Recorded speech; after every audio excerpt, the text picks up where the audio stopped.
temps que Montpellier repart à l'assaut. Dans les toutes dernières minutes, on retrouve Dos Santos, le centre de Dos Santos pour la reprise de Crystal Sanchez qui égalise à 5 minutes de la fin du match.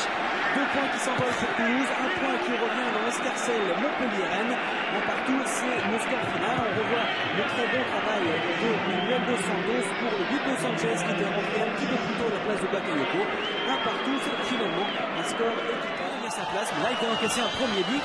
Et ici, vous venez de voir un ballon exceptionnel lancé par Dos Santos. Et c'est ici Laurent Robert qui vient tout de suite égaliser. Peu de temps après, le premier but marqué par Prégé pour Toulouse. Laurent Robert qui ici dribble le gardien toulousain pour aller égaliser. Maintenant c'est Montpellier qui domine avec ici un centre de Fugé pour la tête de Timothée et 2-1. Voilà l'avantage donné par Timothée au Montpellierin. En fait 2-1, c'est le score à la mi-temps. Au tout début de la seconde période, on l'avait vu en direct tout à l'heure, c'est cette frappe superbe de Laurent Robert, encore une fois sur coup franc. Il répond à Antoine Prégé, le Toulousain, tout à l'heure. Une balle tout aussi bien enroulée pour Laurent Robert qui marque son deuxième but de la soirée, vous l'avez bien compté. Un Laurent Robert qu'on va retrouver aux avant-postes. Et c'est ici Garni qui arrive et Laurent Robert qui peut mettre le ballon au fond des filets. En fait c'était Delay et non pas Garni, puisque Garni n'est pas rentré. Je vous expliquerai tout à l'heure ce qui s'est passé. Pour le 4-2 en faveur de Montpellier. Le voici Garni, il a remplacé Delay justement. Et là une grosse faute de Teddy Richard pour le 5-2 en faveur de Montpellier. Garni donc avait remplacé Delay un peu de temps auparavant. Son centre, parce que c'était un centre en fait à destination de Maouvé, était finalement pas très puissant, mais il a réussi à tromper Richert qui se trouve 5-2. C'est une très grosse défaite pour les Toulousains.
but pour Montpellier par le numéro 10, Gaëtan Lamorne.